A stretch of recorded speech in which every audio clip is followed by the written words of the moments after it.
Welcome to Before They Change the World, where we explore the minds, ideas, and dreams of exceptional students working on inspiring projects before they change the world. This episode is hosted by me, David, and I speak to Jan, who's currently a computer science student at ETH doing his master's in machine learning. And he's also the co-founder of Generai, which is a young startup aiming to bring poster quality AI-generated art to the masses. We speak about how Generai was born and their very recent launch, the fast development of the generative AI field, the many applications that have come out of this, some of the controversies that have been raised as well, and lastly, an outlook on Generai's future and the future of the field in general. Jan is really into this field, so I learned a ton from this episode, and I'm sure you will too. All right, with that said, I'll see you on the other side. So I want to start with the story that you told me the first time we met about how Generai was born. Yeah, I mean, as you know, as probably a lot of people know by now, like this whole generative art or generative AI space exploded in like mid 2022. Since I'm a machine learning student though, I kind of got the privilege to have gotten wind of this field earlier, like early 2022, when papers came out, right? So there was this very new and big hype about a new type of models called diffusion models, which now like DALL-E and Midjourney and all the big name uses. And I saw these papers as well, and I wanted to, of course, try it out myself. And when I saw that the results were even better than I expected, it's specifically now talking about text to image, right? I knew this was going to be big, right? And their DALL-E was just also quite new, came out, nobody knew it. Nobody knew that this technology was this good already. So I wanted to make something out of it, right? And Generai was born then. And I also quickly realized it's not a one-man project. And then I got some very good friends and also good CS people on board. And now we're a team of 4 and are trying to make something in this field. Awesome. So getting into the weeds of that a bit more. So you read these papers, and at that point, I'm not sure because I wasn't in that position, but was there already like an open source implementation that you could build off of? Yeah. The cool thing is in AI, the open source community is insane. Like we still now, when looking at the things we use, of course, it's like mostly our own edited stuff, but the baseline and all the research even is open source, right? So you have so much opportunities lying there for everyone to use. And this is also why, or probably one big point why this field is thriving so much, is because the open source community in AI is very, very good. Yeah, and this is even before Stability AI was releasing stuff, right? So you did have like code implementations of some of these diffuser models. Exactly. There's even a website for this called Papers with Code. Papers with Code. Where you can legit, that paper was not on there yet, but I think it should be by now. It's like one of the OG diffusion papers. And the community in AI is really pushing also to make these kind of things open source. Right? With Stability as well, which will hopefully stay like this. We'll see about that. But Right. So did you pull the code, or did you pull a pre-trained model for your first like run? Exactly. For the first run, of course, it was just trying to recreate the results. And the thing is, most of research is really on this realistic side, right? So what I did first was most basic approach. Get a pre-trained model on realism, right, and try it out. And I saw these results. I first of all, if you see a paper and you see the results, first thing you do is, okay, is it cherry-picked, right? Because a lot of, especially in like the visual AI field, you cherry-pick for your papers, right? And it, of course it was, but it was way less cherry-picked than I anticipated compared to like DALL-E 1, for example. And when I saw this, I really wanted to like make my own, right? Thing is, training these models from scratch is you need money for this, big money. Yeah. So what I did was fine-tune it, and I fine-tuned it specifically on art. And there was already also a big movement in the art community going on there. So like you have not only the models that are open source, like the one I first initialized on real images, but you also have big data sets, especially maybe even for art. Lion is like one of the big ones, and like it's really that you have all the tools in your hands. You just need to basically use them to make something for yourself. Right? Nice. Okay. We'll get into how like these data sets are created and some of the controversies that are coming out of this. So you used a pre-trained model, you fine-tuned it on an art data set, exactly. and then you saw an amazing result that you showed me last time, and it's actually on your website as well. Yes, right? Exactly. What did you do like right after you saw that? Was it an instant, oh, I have to build something now from this? Or? It was this one image, this one castle in the sky image that like made me realize, holy shit, like no one knew about this that I knew. And like at ETH, we're still the first ones doing this, even though we're in this space, or at least that I know of. And like when I saw this early in the year, where like, DALL-E and stuff like this wasn't really a big of a thing there, I knew, okay, it's going to be a race against time, and I may have struck gold, but the more difficult thing is now to actually take this and make a product out of it, right? Yeah. So what the goal or the initial thought behind it was, of course, I want to make a business concept out of it, and then the result of this was basically taking this new technology, which was now it gets less and less tedious to use, but back then it was very tedious to use, and make it accessible to the broad masses, right?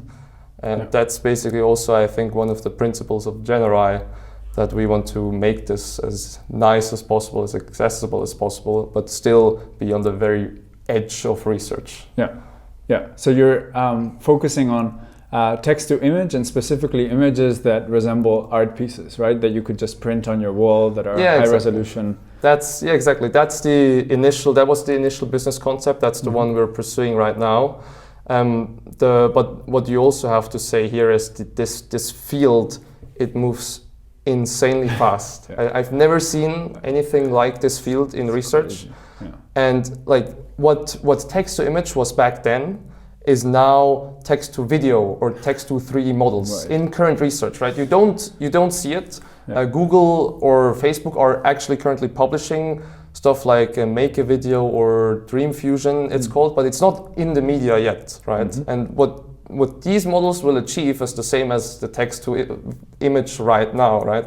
So there's really nothing, or like if we see a even bigger opportunity there, of course, it could be that Generai is going to be the next music video, text to music video AI tool. But right now we really see the potential in the image or specifically AI art sector, and want to stick to it. Cool. So you said that once you had this initial spark, you spoke to your friends, right? And you brought them on board, and now it's 4 of you? Or? Yeah, it's 4. Okay. It's 4, it's like 50-50 for everyone. And we have all our like kind of roles that we pursue.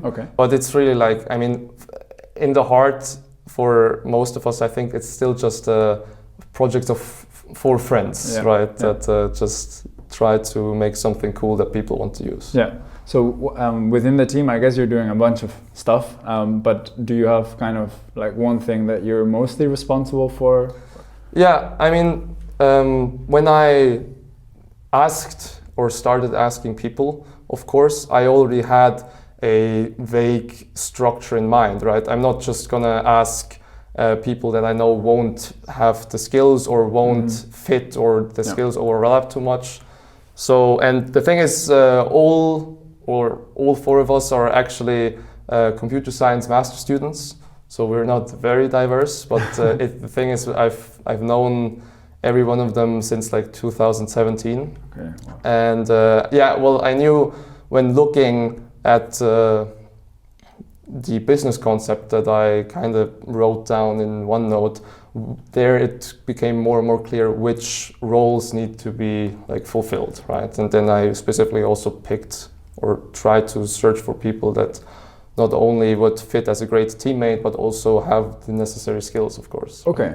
Yeah, so I would like to dive a bit more into this business model that you wrote down and like the roles you wanted to fill. Do you remember roughly? Yeah, sure. I mean, it's basically, the thing is, the roles we have, they're very vague, right? Yeah. Because right now, at least, still, luckily, everyone can just, like, we have hundreds of to-dos and we can just pick ones that we like to solve. Yeah. But the thing is, of course, was, I mean, in the back of my mind, it always was the potential for something bigger, and we should be prepared for this, right? Mm-hmm. And I knew that I was doing a lot of AI. I still like doing a lot of AI, but I knew that I would probably shift more towards then the business perspective with like, I mean, what we call my role now is principal. So I'm more of like the person to talk to other people. Maybe like right now we're trying to talk to investors and try to orchestrate things a bit. Yeah. I have, or the first one that came on board was Konstantin Stan. His title is, I think, Head of Infrastructure. Okay. He's our all-rounder, he's our powerhouse. He really like looks at, on the tech side especially, would be everything under control, does cloud inference, stuff like this. What also, of course, is very crucial, especially if you want to go B2C, is presentation, right? And I have a good friend of mine, Kirill. He is doing our website and like design, which was a very, very good investment to have like one person solely doing this, because at the end, this is the only thing that customers actually see, right? It's how the product gets wrapped, and he's very good at it. We got, I think the most compliments we got was actually about the website so far. And of course, when I realized that I was more shifting towards the business side, the AI role needed to be filled again, right? Because I mean, the core of Generai is being at the edge, at the front of research in AI. So I asked a good study mate of mine, Nicholas, who is basically the AI cracky now with us. And his job is to scout the field and read papers every morning and tell us if there's something new coming out, right? And if it's worth. So, I mean, that's basically all, we all do this, right? Our job is to now be so much informed in this field, pick the best things that we can do and put it onto our platform and make it accessible, right? Yeah, amazing. Yeah, no, it sounds like a real big challenge because, as you said, the field is moving incredibly fast. So, I mean, you have to be reading. I don't know how many papers are actually published a day on this topic, but it really depends. But it's crazy. Like I could literally read papers for breakfast nowadays to keep up with the field. Yeah. So from what I could tell on your website, the business model is primarily that you sell credits so that people can generate images, right? So you give them, they get one prompt per credit or something, and then each prompt leads to 4 images. Right? Yes, that's what we started with, because the credit system, of course, was also the safest option, because we thought about the subscription. Right. But since we right now have like bootstrapped everything, like we have no investors so far, we did everything ourselves. We didn't want to make any losses. And the business concept as a whole that was initially planned is not even done yet, because right now, yes, you can create your own art, which is going to be the main feature, right? It's going to be text to image on art, high quality artworks, and then you can even buy posters from it. What will now come in the next few weeks is the gallery. It will act now as a kind of marketplace, where if you create something, you can actually make it public. Right, so people will also be able to browse and not only create AI art on our website. And if they find something that they like, they can of course also purchase it from other creators, Right. which will then give them a commission. Totally. Right? That was actually one of the questions I said. I had here as a question: can images from the gallery be purchased? And are there plans to also monetize some sort of marketplace? And I guess doing that through people that create on your platform, that makes it very scalable because people are making because stuff. currently, the only person that can actually buy a poster from an image is its creator, right? But with the marketplace as well, it should not only encourage people to make their creations public and make good creations such that they get featured in the gallery, but it also allows people who are maybe at first a bit intimidated to try their own, or just simply want a cool motif that other people already created to have a poster from, or a whatever they want to purchase, right? Awesome. So you also now have a model of selling prints, which I guess are some of the best images that you've generated yourselves, right? Yeah, exactly.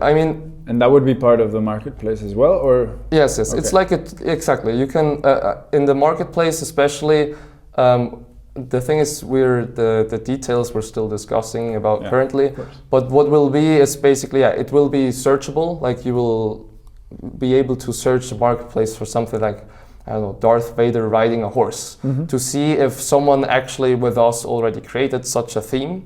And then you can not only get inspiration for your own creations, but if you like something that much, you can directly buy a print or a metal poster or whatever from the marketplace. Right now, you can only do that from your own creations. Right. Yeah. Nice. And then lastly, I saw that you have like a consulting button or something. Yes. That's like another privilege we have is, as I said, the field is moving so fast, and we have a very good timing. I think we're the first ones in Switzerland even to like bring this technology to the market.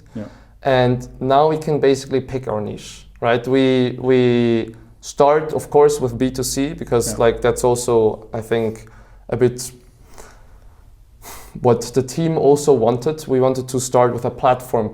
If you see other people using our service, it's really fulfilling. But I mean, B2B is always also an option. So we wanted, or we still want to scout different possibilities, because we also see like now that this field really exploded, a lot of marketing agencies, for example, try to create content with AI generated stuff, but struggle with it.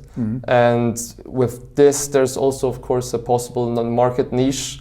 And since the demand is really high and the supply is basically only us right now, we also want to see if B2B is something that we could also incorporate. Right? Yeah, it's very nice that you have a button so that people can come to you with like what they're trying to solve or create, and then you can take that as inspiration for maybe your next endeavor or something. Exactly. Very nice. So yeah, I wanted to get into like the technology stack as much as you're willing to share, of course.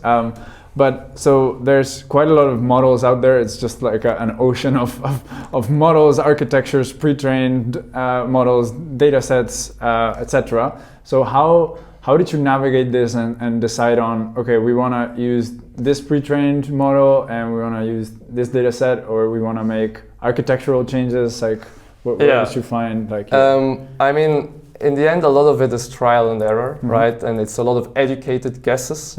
But yeah, as you said, like right now, what started as one single model that I fine-tuned on art is now a whole pipeline of models. So to generate one picture with us, there's like 6 different models working on one picture. There's even what we try to do, of course, is not only in the image generation itself, but also already prior with the prompt, the text you give, that we kind of stylize this text such that the model understands this better, right? So I mean, that's called prompt engineering. And we try to automate basically every aspect of this process with AI as well. And this was also very funny in the early days, or the whole field of prompt engineering is still quite hilarious. Because one famous example here is the Unreal Engine trick, which I think I already told you about. And it's like, with these text-to-image models, right, a lot of people come and say or type in the text, okay, I want a house, right? And you type in a house, you'll get a house, but it's going to be fine. Yeah. And in the early days of these models, people started experimenting with the text a little. So, okay, what happens if I say a house that is shiny or something, right? And what people figured out is the Unreal Engine trick is that if you append Unreal Engine to your text, no matter what you want to create, it will give you a better image, right? So if you want a house and you type in a house, it will give you a quite decent image of a house. If you type in a house, Unreal Engine, the model associates Unreal Engine with higher quality images and will give you consistently better results, right? And what started as the Unreal Engine trick kind of thing is now a whole field of prompt engineering stuff that you can actually still optimize to get the best out of your images, right? So maybe for the people that are really unfamiliar with this field and don't even know like how they're trained, could you maybe explain why it is that a keyword like this could influence the output so much? Yeah, I mean, if you find me a person that I can actually explain the why, then please get them on this podcast. Because the funny thing is, like the interpretability of these models, it's not there anymore, right? This Unreal Engine trick, this was found out with trial and error, right? And not even the researchers doing these models now exactly know why. I mean, if you type in something, we've produced like over 5,000 images now with our on our platform. And I still like every time I see a text, I still like am very nervous and want to see how it will interpret these things, right? Because you can't anticipate these results. It's always it's random basically, right? Yeah. And no one image is the same ever, even if you put in the text, the exact same text twice.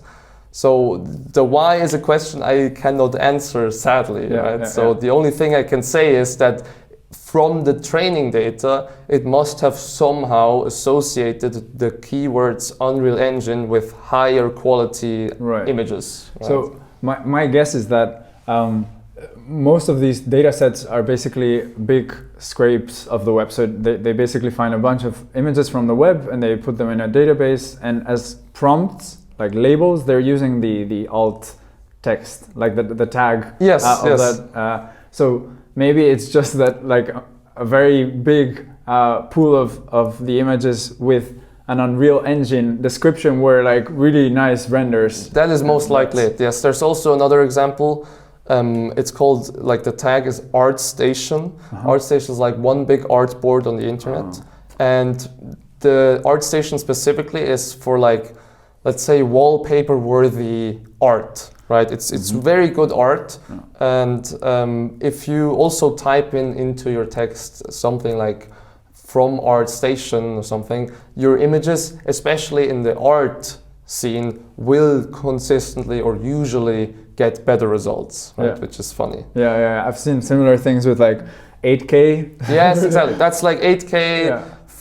Hyper render, 35 millimeter octane render, and also some artists, right? Like like you use some artists that this is where controversy then comes in. Right. Yes, I think I recently just read actually an article about this.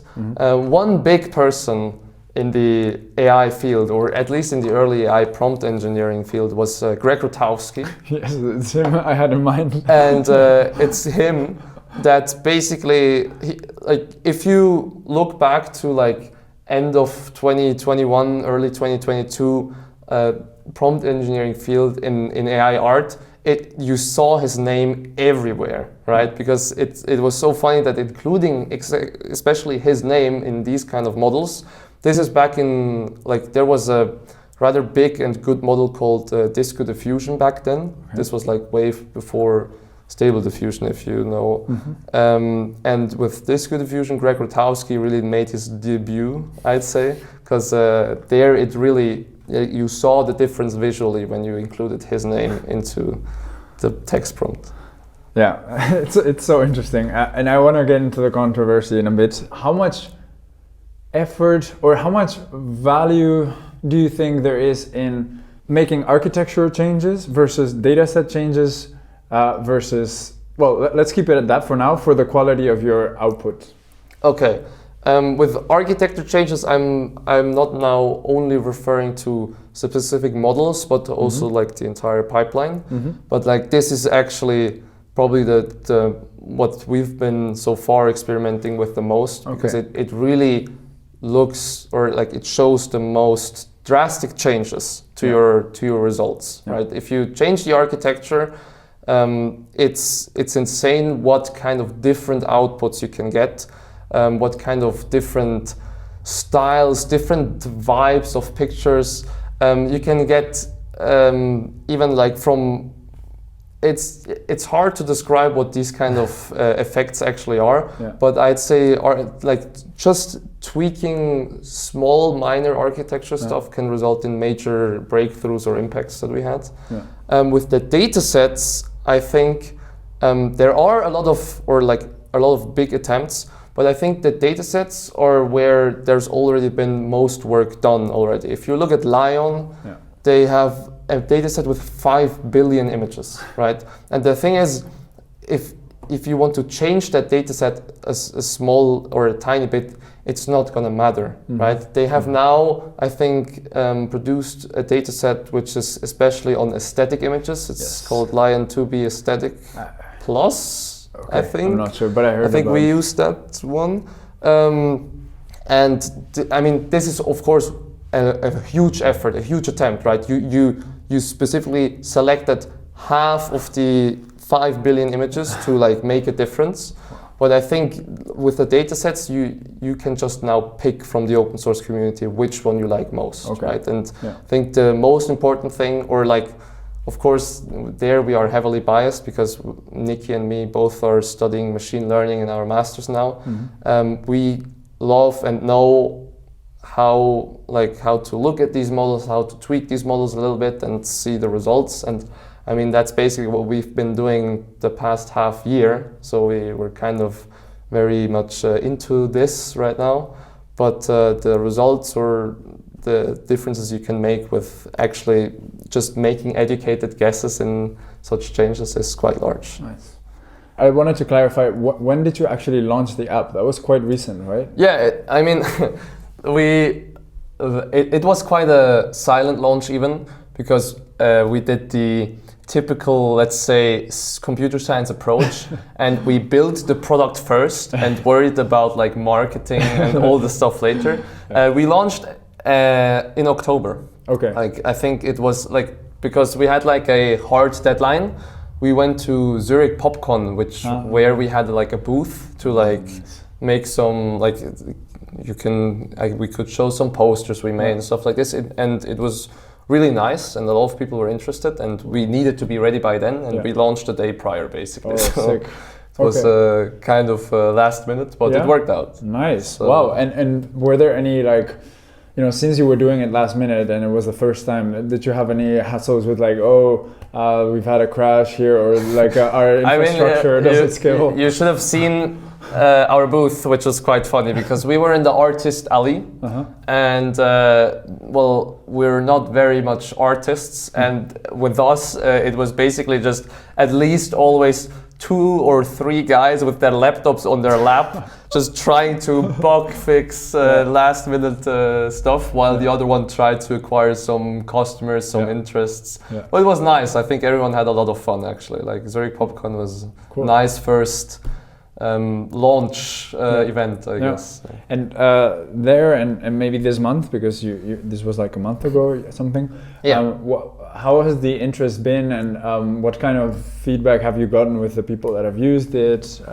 The interest has been actually larger than expected at the start, especially at Zurich PopCon. We had way more people very interested in it than we initially thought, because especially we were at the start kind of worried about artists not liking us, especially in the artist alley, because I mean, we are not painters, we are computer scientists. But there were tons of artists actually coming over and saying, holy shit, this is very cool, I can use this for background art or anything similar, right? And that was very nice for us. And yeah, now we got a lot of feedback. We're actively trying to develop this, or like right now what we are working on is not even the marketplace only, but that you can actually generate previews. Like low resolution. Exactly. Not only low resolution, but like kind of like just the outlines, what your picture will look like. Because I mean, right now, because these images, like our images, they need insane amounts of compute, right? We are renting the best GPUs that Google has to offer, and one image to scale up to our resolution of like 4K plus still takes 10 minutes. Right? And that's a rather big commitment at the start. And that's why we wanted to get something for the user before he like uses his credits to look at, right? The other good thing is that the same images half a year ago still took like over 30 minutes. So you see really this insane like progress or not only we, but also research makes with these models, right? These models get faster, they get better, and at a rate that we have to keep up, but it's hard, right? But it's nice because I anticipate, or like our goal right now is to make it to like 3 minutes instead of 10 by the end of 2022, right? And we're on good pace to hopefully make this. Because I want to clarify, like most of the models, at least that I've seen online, like DALL-E, Midjourney, Stable Diffusion, they generate much smaller images. Initially, I think it's 512 by 512. Yes. You can sometimes upscale them to 1,000 something, but you're really going like one step higher in resolution, right? Yeah, exactly. I mean, we saw DALL-E, and I mean, from DALL-E, we're already, like, since we go specifically into art and also into physical products, we wanted to differentiate ourselves a bit, right? And what we saw, especially also with posters, is that for posters you need good quality images. You cannot slap a 512 by 512 pixel image on a poster and want to hang it up to your wall. You need good quality stuff, right? But that comes with a caveat, which is the generation time and costs for us, right? So we really wanted to go into the high quality AI art niche and want to make a name for ourselves now. You mentioned that you got interest from artists themselves, and I guess just from general public there. What about businesses? Yeah, the thing is, other than having this very small banner at the very bottom of our website, we haven't really even touched the B2B aspect of that. So I had a call with a friend of mine who's working in an agency, like marketing agency, and he said that they actually are using this, like they're trying to use it for new campaigns, and a lot of marketing agencies are struggling with it. But since we really want to focus now, or on at least having the B2B side, the B2C side ready with like the previews, the marketplace, until then, we didn't really have time to look into B2B. But I want to, and I think we all would like to, because it's a whole nother strain of work, right, which could be exciting. I wanted to give like a tangible sense of how fast the field is progressing to people that might not know about the field so much. So if you mention like architecture names and stuff, maybe you can also briefly touch on what they are, like GANs or diffusion, CLIP. What do all these things mean? You mentioned GANs, generative adversarial networks.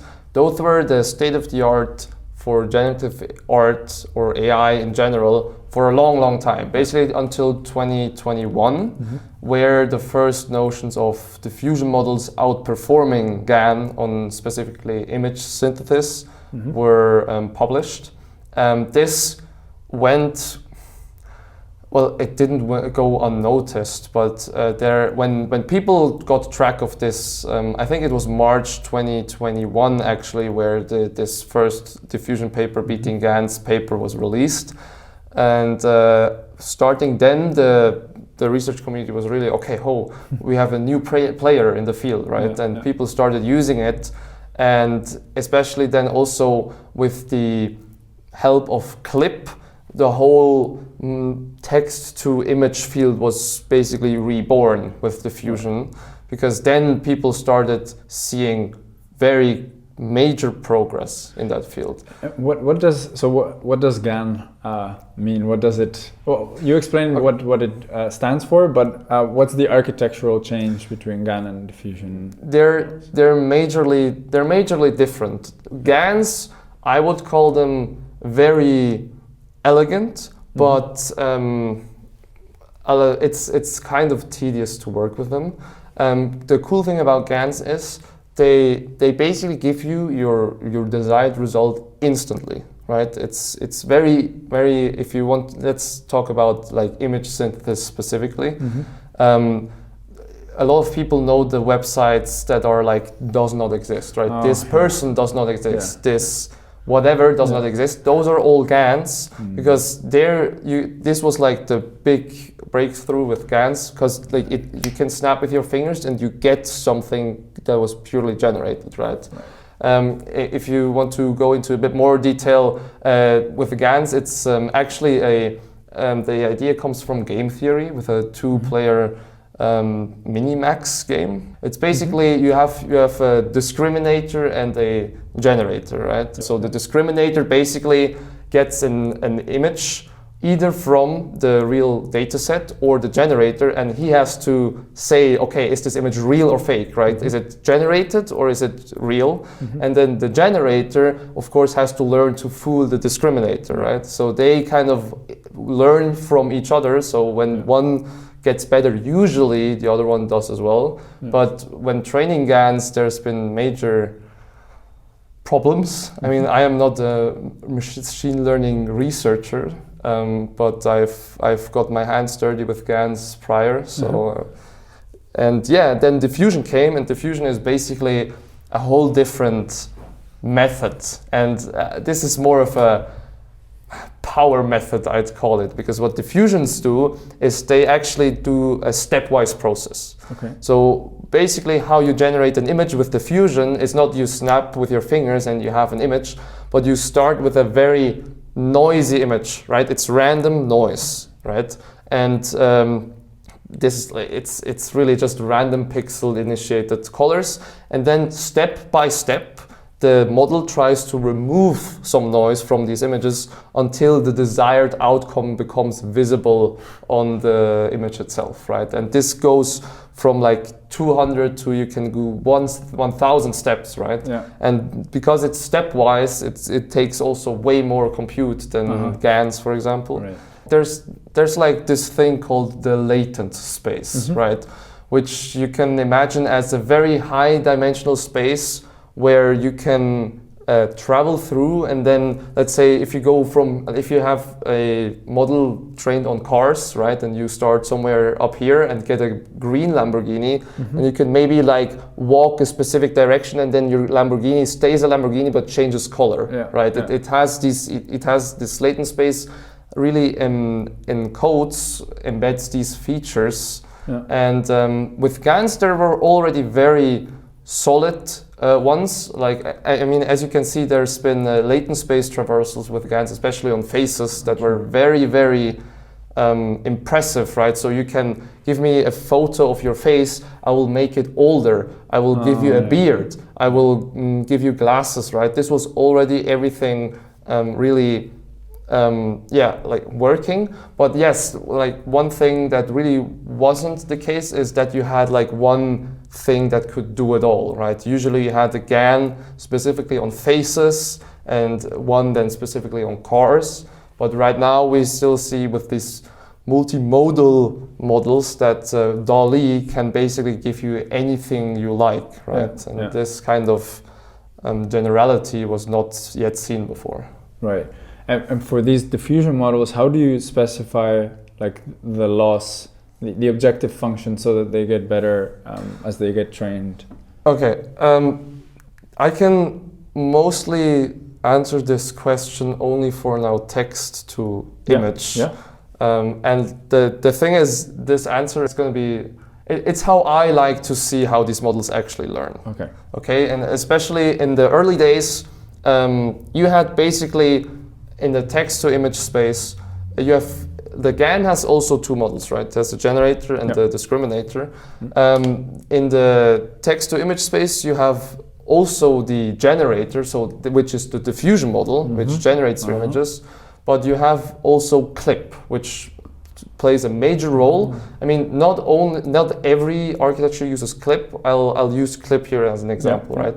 And what clip does is clip is an older model, and it's also from OpenAI. It's got released, I think, in 2019. It's one of the only models that actually were open sourced by OpenAI, which is very nice because we are also using clip. Everyone is using clip. Now Lion actually also has their clip versions, whatever. And what clip does is you give it an image and it will give you a label. Right, so basically the exact opposite, right? So what we want is I'll give you a label, I want an image, right? But what the clip does is it gives you give it an image and it will give you a label, right? And what I like to visualize how these models learn is you start with the generation process, right? So let's say you want to make a house, right? So the first step is going to be insanely noisy, just random pixel noise from the diffusion model. Then you take this image from the diffusion model and give it to clip, right? And clip will actually predict what's on that image, right? And at the start, because it's random noise, it will say, okay, that's probably 80% some ant hill, right? Or like 20% a snowstorm, right? But it will tell you, okay, but maybe it's like to 0.001% a house, right? The thing you want, right? So you say, okay, I want a house. It searches for its prediction, right? And then it's like you can ask the model basically, how do I need to change this noisy image such that the likelihood, the prediction of the house gets higher, right? And then what you do is you remove some of that noise, right? Get to the next step, get a bit less noisy image, give it to clip again. Clip will now say maybe it's 0.2% a house. You will see, okay, what noise do I need to remove to actually push that up in the ladder, right? And then it's like 250 times left and right. And that's how actually these things get generated, right? Amazing. That's amazing. So when you're doing, so sometimes some of these models out there online, you can give them a prompt and you can also give them an existing image, right? So how would it run through that pipeline in that case? Yeah, that is actually way simpler than most people think, because all it does basically is it takes it's called init image. We call it init image, this feature. You can give it an image, right? For example, I'll give it an image from myself and I say, okay, I want an astronaut, right? And then it will try to turn my image into an astronaut. All it does basically is it takes the image, it adds some noise mostly on top of the image, and then it doesn't start from scratch, but it starts in the middle of the process, right? So if you say if you say your diffusion model has 250 steps, right, and it takes 250 steps to generate an image from scratch, then you will skip maybe the first 100 or 150 steps, and from there you start on your initial image, and then step by step it tries to go from your initial image into also what was on the prompt. Wow, right? Okay. I think DALL-E, many of them also allow you to, when you have a generated image, that you can add things to it, right? Yeah, exactly. You're doing the same thing. Like when you have like a blank area next to an image, it's just adding noise there and then Exactly. There's two versions of this. One is called in-painting and one is called out-painting. Okay. So I think DALL-E has both. Yeah. Out-painting is when you, let's say, when you have the Mona Lisa, right? But you want to see a bit more of the whole picture, basically. It can generate you more outside of the Mona Lisa. And in-painting is, okay, let's say you don't really like the nose of the Mona Lisa, so you can say, okay, you can mark the region it should regenerate, right? Which then gives you another nose that you can describe with text. Yes, and this works with similar, of course, there mostly it really takes the context of the already existing pixels into the matter of what new things should be generated. Right? Okay, so yeah, it won't change those, so those are not really fed into the yeah, I'm not sure. They are as inputs, but is it like that? You feed everything, and then the output you basically crop by the area that you were inpainting, or basically, yeah, okay. exactly. So exactly, they are fed into because you need context. Yeah. Otherwise, it will look completely different, style-wise, color-wise, stuff like this. Yeah. But and in the end, you only, of course, regenerate the thing you actually marked, right, and not the context. And then there's some examples as well where you can paint with some colors. You can make a shape of a house, and then it will generate a picture of that. Is that similar to when you input an image? Exactly the same. Okay. This is exactly the same. Exactly, because so cool. All you do basically is you influence its starting noise, right? So basically what it does is the starting noise should be random, but if you can bias this randomness by drawing already a shape of a house, which it then will work upon, right? Amazing. Cool. So I've mentioned already that there's quite a lot of products out there that you can use for generating images. In your view, what are the major players right now? In my view, there's only one, but this one is very big in the AI art space, of course. DALL-E is not really in the art space because it was trained on realistic images mostly, so it doesn't really perform that good on art. I'm not saying that OpenAI cannot just snap with their fingers and also train it on art. They can. But the big player for me is Midjourney, right? Midjourney, I actually was lucky enough also to get in touch with them very early, since it was I got in touch with Midjourney when they were still a research group, right? They were initially just a research group, and the cool thing about Midjourney is they really collected all the big names in the AI art space, like Catherine Krausen, which made Disco Diffusion back in the days. And they are very cool people. I don't even want to see them as competitors because we want to differentiate ourselves.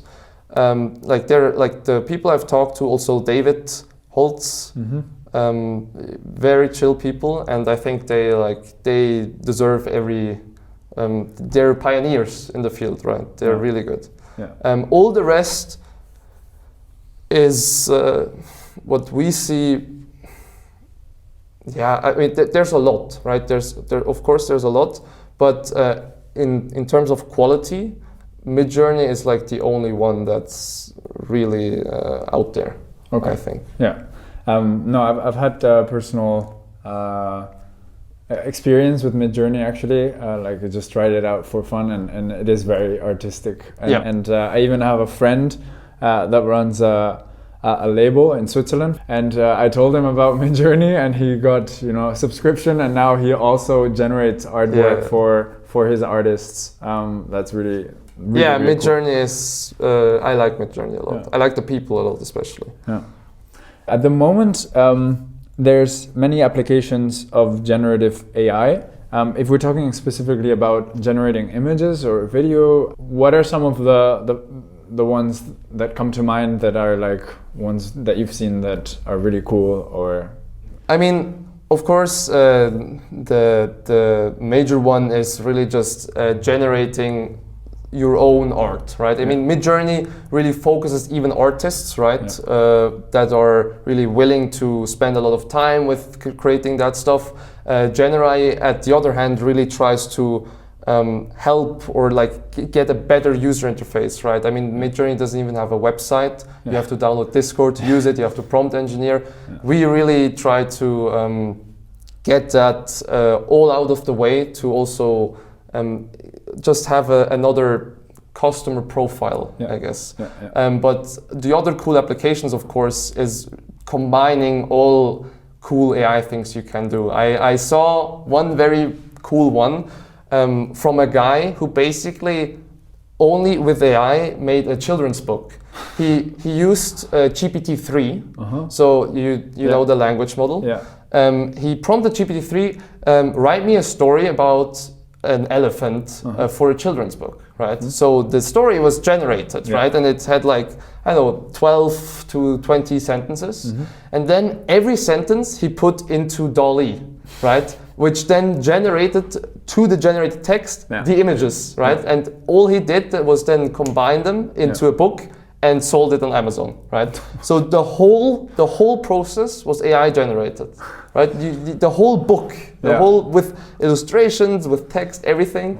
That was very funny application, and I think this will be like everywhere in the future. Right? Did that inspire you? Because I saw on TikTok that you were experimenting with creating music videos. So using the lyrics of songs to generate music videos there. Yeah, of course. I mean, that is especially because we're trying out some marketing stuff, and that's honestly just a personal choice, because it's really nice to see just because TikTok is very music heavy, that we have a nice application together with music. Right. But I think it goes way beyond that, right? It's really just like the creativity these models can express from writing fiction, right? Yeah. Writing fiction and generating even like illustrations to that fiction. Yeah. It's really bizarre already. It's very funny. One product that I don't know if you know about, but is really insane in my opinion, is called Runway ML. Yeah, they're the video guys. The Runway is though they're also obviously backed by Stability, as far as I know. And what these guys basically do is exactly they instantly focused on video as soon as they basically saw the whole field. So they also were able to take the risk and like gamble that video will get out pretty soon. And what they already do with that is very cool. So since we're speaking about applications, I was wondering about an idea I recently had, and I just wanted to pick your brain about how you would approach this as someone that has already gone through the whole, making a product launch. Yeah, sure. As I said, I have this friend that he has a label, so artists come to him for releasing music, and one of the services he offers to these artists is initially he was offering them artwork, but now he can make this artwork very personalized to the piece that they're releasing, right? So it could be about losing your path or something, and then you have like a path that just ends in the clouds, or there's a huge cliff. You can just go crazy with your creativity. So that's like a very nice feature, but there's nothing like this at scale that artists can just do. And I was wondering, like, if I just want to make a small service just to try it out, specifically for artists, for like the artwork, the square artwork that ends up in Spotify and stuff. How would you approach this? I mean, this is so funny because I talked to someone who's doing a music startup, and he asked me to like do exactly this. He wanted to use Generai to exactly generate album covers basically for songs, because you can then input the name of the song, the title of the song, and it will give you a matching album cover to it, or song cover. I mean, it really depends on if you want to make a service out of it. It's not even that hard. The one thing that will be hard is because to differentiate, right? Because why not use DALL-E? Why not use Midjourney? Because they can do it just as well. And what we did, of course, was we tried to differentiate with quality and resolution, and also physical products, right? But all you need to do basically is build an API for one model you have, right? I think the sales perspective there is going to be very important. But with the B2B especially, if you have your first customers, if you already have your friend, your label that would maybe even use it, or if you are you targeting consumers like the artists themselves? Individual artists could it's already rather B2C then. I would say rather B2C. Okay. There's like 11 million independent artists on Spotify, so a huge chunk of those are independent, right? I mean, this is only my personal opinion, but like the problem with this is, or that we are also experiencing, is if you cannot differentiate yourself, the big boys will come and just do whatever you want to do as well. Because what is stopping Spotify from like doing exactly this internally, right? So I think you actually have way larger chances to like get a big deal with Spotify such that your product will be integrated into Spotify, then actually go to the single artists on Spotify and try to like sell them a third-party app that will probably eventually be on Spotify either way. Right. Okay. So, I mean, I would say, like, I don't know if I can go knocking on Spotify's door without a product. But yeah, I agree that would probably be the best way to integrate it into a platform like Spotify or DistroKid. I don't know if you know DistroKid, but it's like a distributor. No, you don't want to integrate it into Spotify. You want Spotify using your API. Right? I see what you mean. You want Spotify as the customer. Right, and then the API can also be sold to YouTube for thumbnails. That's how I would approach it. But how do you start if there's no market, like no proven market? You don't know if Spotify is like looking for this or going to use it. I mean, this advice is now mouth to mouth. I don't have personal experience doing this, but I have exactly a lot of mentors that I already talked to who try to get me into the B2B business, and they said it's really just. You have to start small in the B2B world. And I think like only if already your friend with the label would be using it, having your first customers is huge. And then scaling from there. I mean, we already thought about exactly the same concept, that we also build an API for businesses to use our features, right? For example, we thought about eFolor, which is a big name as well in the picture or poster or prints, album prints, right? So what we could do is they probably also want to have a service like this in the future, right? So, and they will not, like they will want to have this service on their website, right? But what this service on their website uses in the backend could be our API, right? And stuff like this, I think, is way more secure to have, instead of going to eFolor customers and trying to sell them extend like one by one our products, right? Then you have like for sure. No, I agree. Very valid point. And on the technical side, because I think you were mentioning, you have all the big boys that can come for you, and I understand that, like computationally, engineering wise, they can move way faster, and if they want, they can conquer this field easily. But I guess they're focused on like creating the most multimodal models out there, and like the advantage of this would basically be the fine tuning that you can do on very specific artwork style. Yes, I mean the one thing we have here is we have very good timing. We already had the whole platform and product basically when the whole hype just started. So there are not as many big boys already out there, such that we can still differentiate ourselves well enough. For example, DALL-E doesn't, they don't care about B2C. DALL-E wants exactly to have this API. Right, they want to probably do the same stuff as they did with GPT, which is create an API for businesses that they can use, scale up. Midjourney, they are not very B2C focused as in usability. Midjourney, I mean, they are very focused, especially on their own research still, and their model or their product is on Discord, right? Tell some average 30 to 40-year-old dudes to download Discord to use some weird image generator stuff. They really focus on people, on like artists, on designers, on people that want to integrate their stuff into their workflow, right?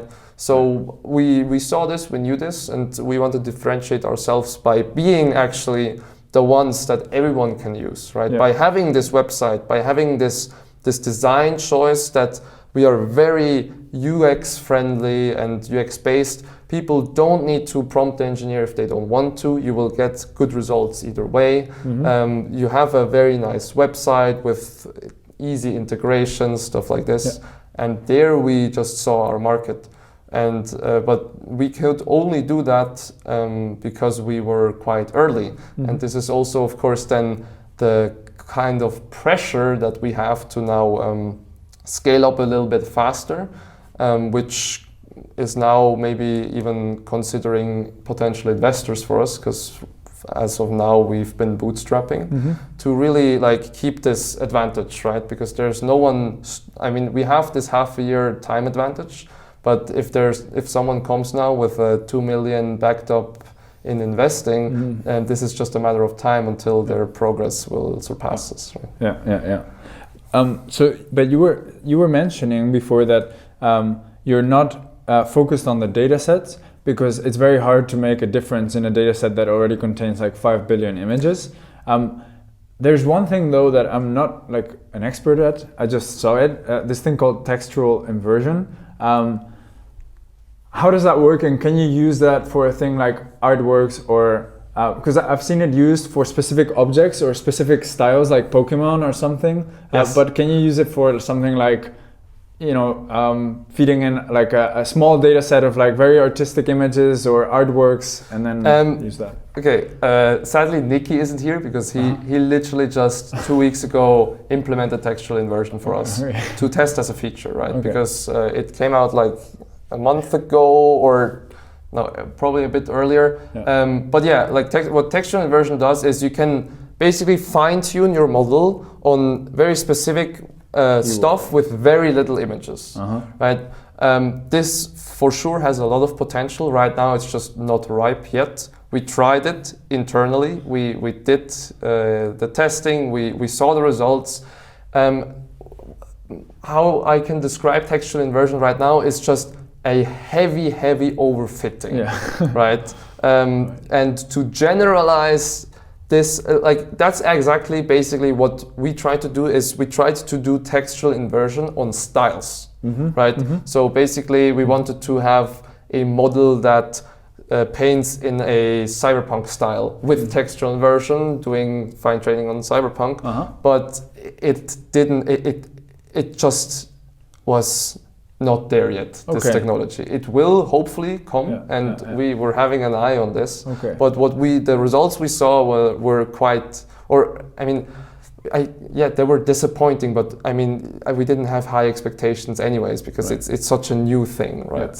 It will just need time, but it will come. But right now, the thing I said with the data set is just really that there are so good data sets already out there. There's no point in wasting time trying to make them better. They're like the resources of our team are just better somewhere else. So I wanted now to get into like the more controversial stuff, which is kind of something that spurred out of this big open source release of Stable Diffusion by Stability.ai. Can you touch on first who are they, what did they do, and sure. Stability, the founder of Stability is ETH.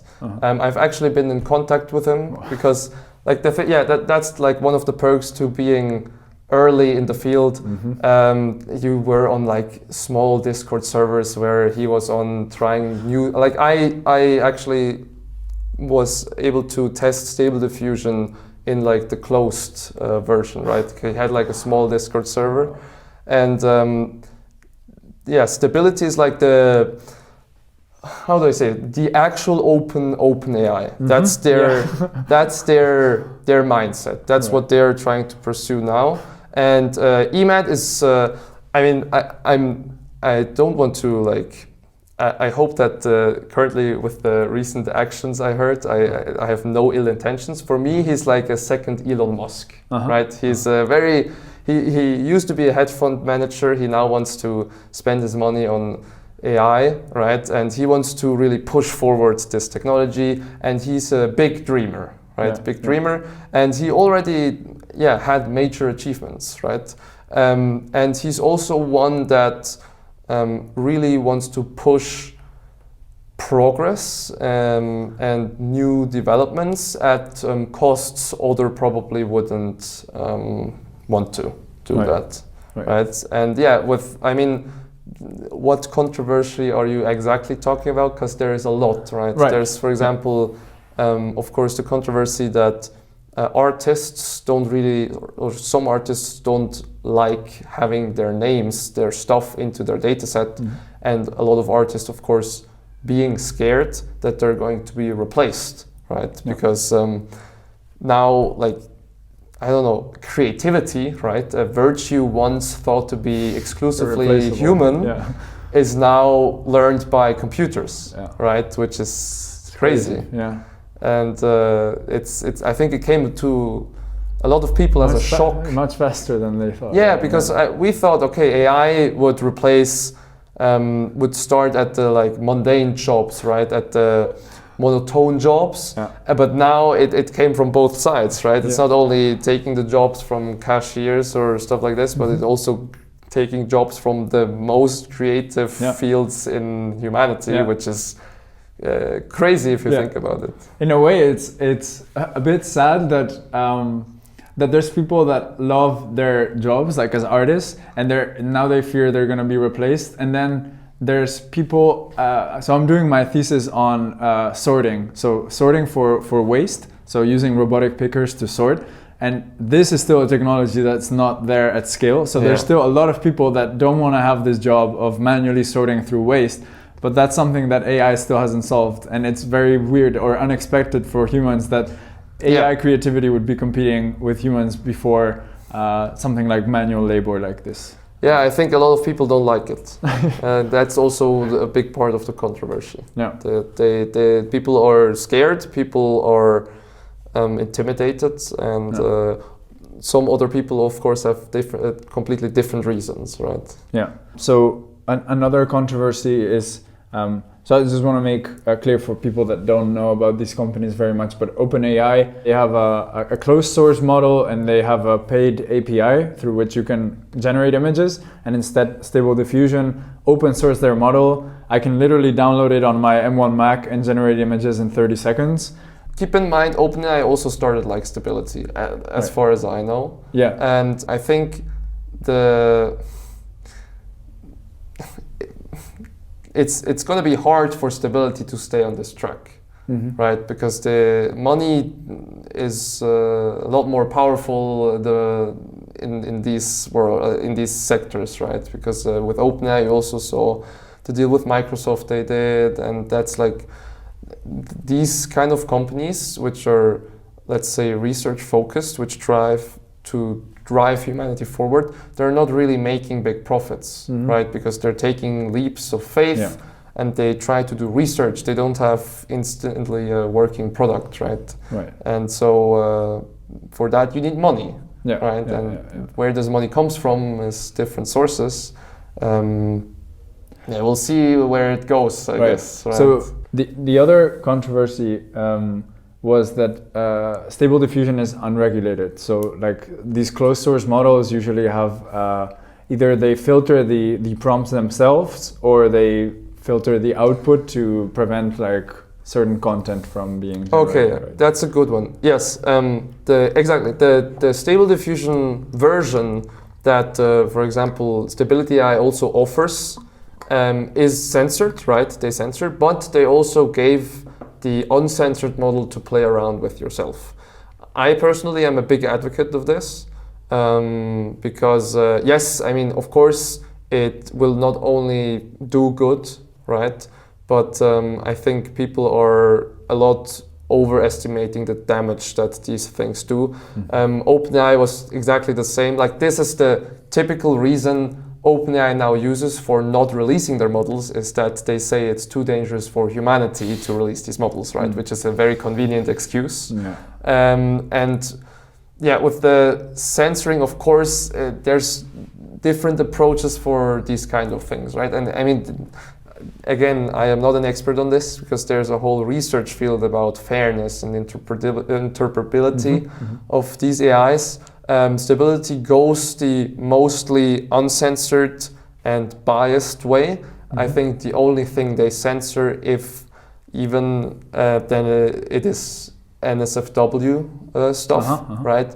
OpenAI, for example, goes way more extreme, right? OpenAI actually actively changes your prompt to enforce diversity, to enforce censorship.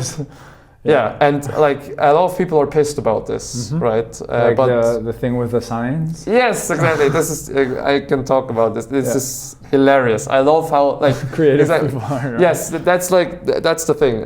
What like the story behind this is people started figuring out that OpenAI was adding keywords to their texts, right? Yeah. And these keywords were mostly there for diversity, right? Because in the data set itself, a lot of things are biased, right? For example, skin color, gender, stuff like this.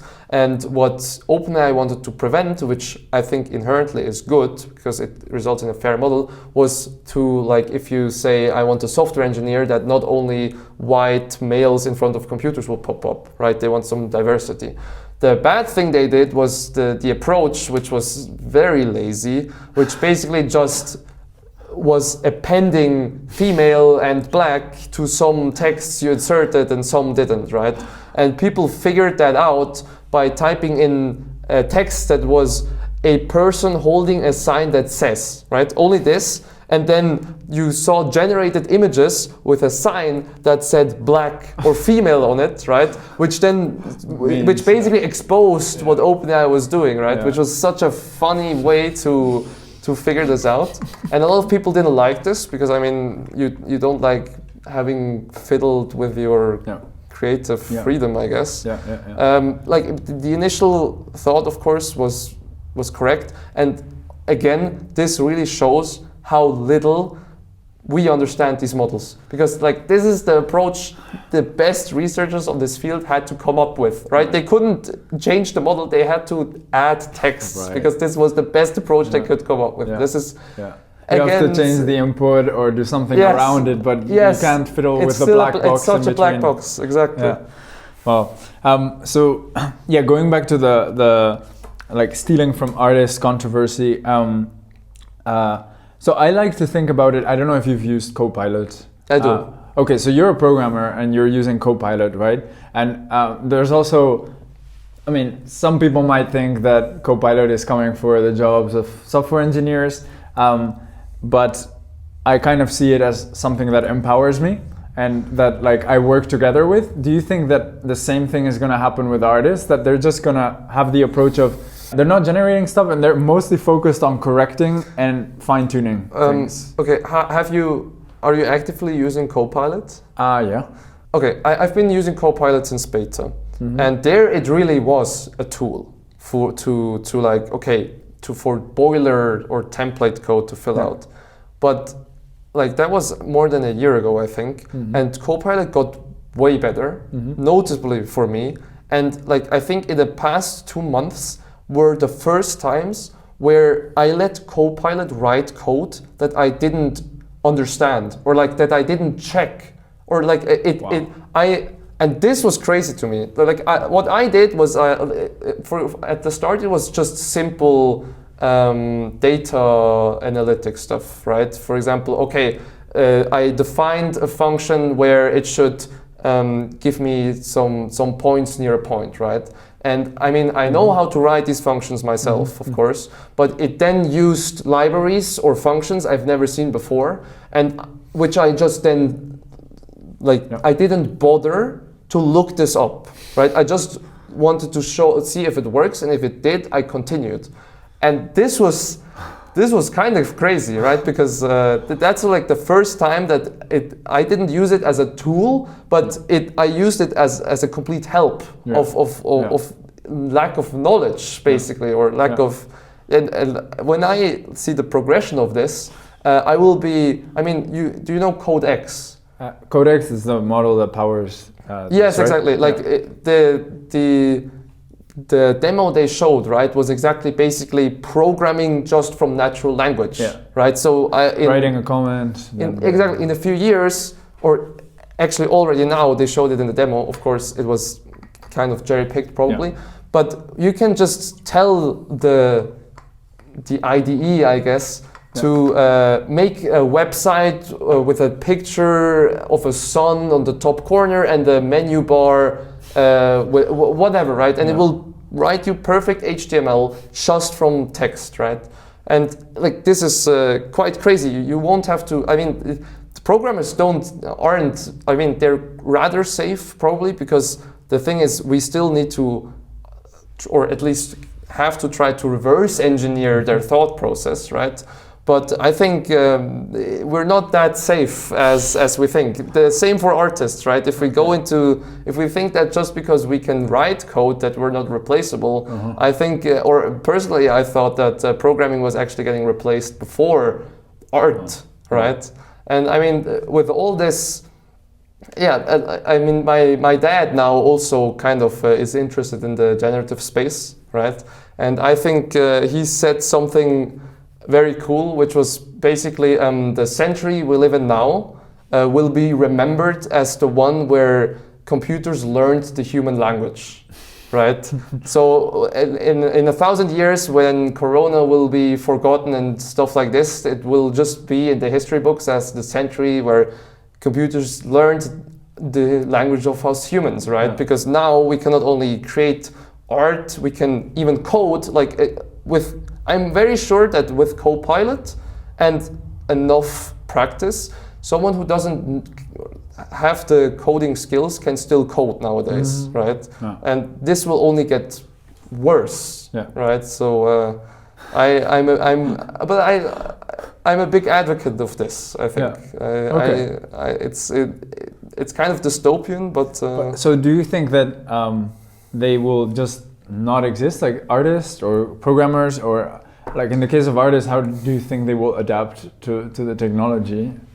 I mean, I talked to a lot of artists about this because I was obviously very curious, first of all, and I really wanted to, what we want to build is exactly also a tool, right, for artists. We don't want to replace them.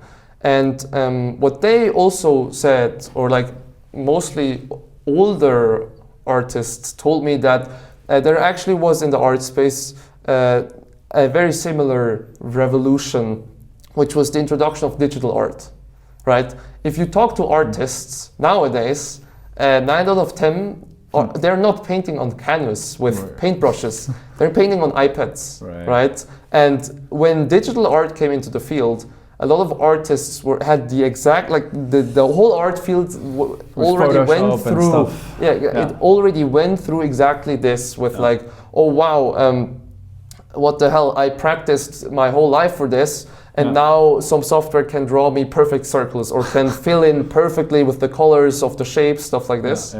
So, I mean, I'm sure that we all will adapt, also as programmers, even if we then have to just come up with the idea of the program, which will most likely also be then sometime automized, I guess. And I mean, also looking at machine learning research is now that we're not the one building the foundations that others can use to make new discoveries. It flipped, right? We are now the one trying to understand these new discoveries and reverse engineer the process behind them, right? Which is kind of funny. But wow. All right, so we've spoken about text to image quite a lot, but as we've mentioned right now, there's text to text, text to code, right? There's other data modalities as well, like text to audio, that are being explored and I think are a bit behind, right? What do you know about these developments and applying these generative models to music, and where do you think this would go? I mean, especially talking about music, which is kind of not where the money is going right now, right? Everyone is going crazy about visuals. Nobody is going that much crazy about audio. I think the last big milestone was Jukebox from OpenAI, but which already is a few years old. And with the diffusion now, people are picking it up again. I know a friend even that tries to make a startup right now with music generation, have a platform. And what he wants to do, I think specifically, is a kind of application where you can hum a melody and it will make a song out of it, right? And which is very interesting. But the thing is, the field right now is not going in that direction as fast. So it kind of lags behind. But already if if you look at the stuff that was possible 3 years ago, and if you look at the stuff that was possible now, especially like one thing that recently came out was Whisper by OpenAI, but which is the other direction, right? It's audio to text, and like it's gonna everywhere is gonna be this generative AI stuff, right? The possibilities where you can apply these things is endless. Right. So I'm really curious about the music stuff though, because I think there it can really, like, the one thing I'm curious about is how specific these models will be able to determine your taste. Right? Because what my friend ultimately would also want to do is then to make an algorithm that really like pinpoints your taste in music, and then specifically only for your personal taste generate music to it, right? Which is not yet matched by the demand, right? Or the supply that music has to offer. You find your artist that you most like, and then listen to his music, right? It's not like an artist finds you and tries to make music for you specifically. So it's kind of funny. I mean, that's super interesting. I'm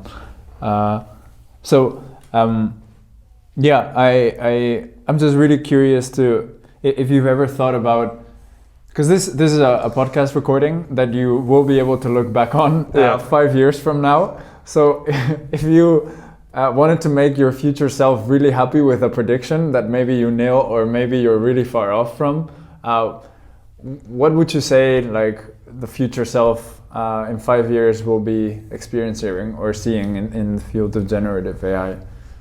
I mean, I would love to see myself, or see Generai at least, as some name coming up somewhere in being very early in the field, pioneers, right? So especially here in Switzerland, I think our chances are very good being the first ones. And I would love to manifest myself and Generai, and I think this is also the whole consent of my team, that we want to be the guys in Switzerland that also scaled up then globally for AI art, right? High quality AI art is currently like the goal for us. And to see myself still in this condition or in this situation 5 years into the future is not that likely. I still hope that I stick around to generative AI in general though. How would you recommend someone that almost knows nothing about this field but might know a bit of programming to spin up, to start out, in this field if they want to create an application on this technology? I get that question a lot. And for me, it's really just, Generai just started, I do a lot of, or not a lot of, I do projects next to my studies, right? Which was kind of like, prior to that, I did a reinforcement learning project on self-driving car in Trackmania. Prior to that, I did some coloring AI using GANs, stuff like this. And Generai usually also just started as a small project. And I mean, just starting such a project and see where it can go is probably the major thing you have to do, because so many, like I'm a lot in the student project house at ETH, right? And so many people have such cool ideas, but they don't think that they're ready or have the capabilities to actually make them reality, right? And if you don't start, that's like the biggest mistake you can do, because you will always learn something along the way. Like I learned so much even from previous project that I'm not working on anymore. So just starting with an idea and trying to stick to it, consistency is key there. You'll find yourself very nice, in a nice position half a year later, right? Okay. So I also wanted to ask you a few like gut feeling rapid fire questions. You can answer as long or short as you want. But the first one is about AI. Does the future of AI as a field trouble you or excite you? I mean, I'm very biased. Of course, it excites me, especially because I think like there are the AGI guys, artificial general intelligence, which is now gaining a lot of traction, right? They're talking about singularity, which is the day that everything is going to change with AI. And I think we're not at this point yet, but this will actually maybe happen in my lifetime, which I'll see how it goes, I guess. So I'm kind of excited for this. Yeah. But yeah, I think it will be cool, hopefully. Yeah, would there, because you're very optimistic, but is there like a breakthrough in AI that would actually scare you, where you would be like, oh shit, this is getting out of hands, what, like, yeah, that makes you really uncertain about the future? I mean, I think the problem we have right now is that the AI that we're creating nowadays really is a black box for us, where we don't even know why they act this way. But the results these models are achieving are so good that we still want them, right? We want them in our lives. We want them mostly everywhere, right? Yeah. And the abundance of these models are getting more and more. And of course, there could be a point where we already built the infrastructures, and using these kind of AI in our day-to-day lives, which will then give them just the platform basically already to do major evil, I guess. But looking at the AI field and how much effort is there really is going into like preventing this, making not only good alignment AI, but fairness, non-biased, stuff like this. Yeah. I think the probability of something majorly bad happening is not that not that high. Right. I think there's much more of the probability that we just actually create a system that is mathematically proven to be most beneficial to maybe humankind or the individuals themselves, and then we just like mindlessly follow the rules of some god AI who tells us what's best for us. Something I think this is way more likely than just AI being evil and seeing humans as a threat. Right. I mean, just sharing my personal opinion, maybe you can say what things you relate to, but I feel like the more AI gains control over our lives, over decision making, like think about a judge, right? Of course, with smart devices, it gets even crazier, right? If they have connection to our bodies, and embodied AI, right? Like actual moving robots that navigate the streets. Then it's not so much that I'm afraid of the AI turning evil, because I always think of it as it's just math at the end of the day. It's more like coming from a reinforcement learning background that you're setting a reward function that you don't fully understand too well, and that to maximize the reward, it does something that you actually didn't want it to do. Yes, I love reinforcement learning. It's probably my favorite field of AI, even because it gets this philosophical, and you can directly see these implications in real life, right? And this intelligent behavior coming just from a reward function that is not feasible, that is not tractable, right? That you cannot see every possible action coming because of you giving this reward function. But I mean, currently, I think there will be a long time where we just have a kill switch or something, right, for these kind of things. But what I also think is that AI will make us more and more lazy, because as I said with GitHub Copilot, the point where I realized that I was not even thinking about the code anymore that it wrote me was kind of the point where I was what the hell is happening, right? So I'm actually like outsourcing the thinking to a machine, right? Wow. One of the last questions: how do you keep up in this field? Do you have any resources, like websites that you usually visit, or habits that you have that help you in this, like podcasts or? I mean, there's different sources. I think like the one big thing is that I am in a complete bubble. I don't read even any more newspapers and stuff like this. All the news I get are from my niche research field. Mostly, like Twitter is probably the place to be.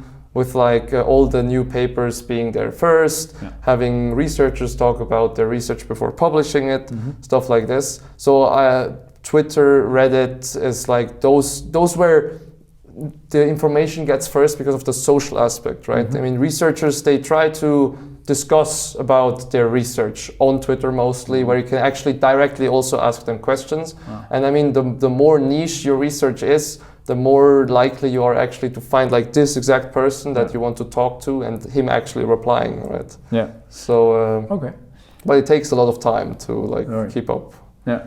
And my last question, if an angel, maybe an angel investor, gave you 1 million right now in cash, what would you do with it? Well, it's growth. For us, it's like we launched and we have very good numbers, but the scale we are right now with our money coming from 4 students is just not what we could actually achieve having more investments, right? So this is actually the reason why we may start looking for cash investments, because we have the product, we have the team, we have the timing. Now all we need is the reach, right? So it would probably go 80% of that cash into actually growth marketing and 20% into the team actually having the luxury now to work full-time on the project instead of part-time. Right. Amazing. Well, thanks a lot. That's the end of my questions. And I just want to tell you, I really enjoyed this conversation. You're so into this. I learned so much, and I hope all our listeners did as well. Yeah, thank you so much for having me. It was a blast. Awesome. If you've enjoyed this episode, please follow or subscribe to the show on whatever platform you use. And don't forget to share this podcast with anyone interested in entrepreneurship, university student life, and the rising minds and technologies of the future before they change the world.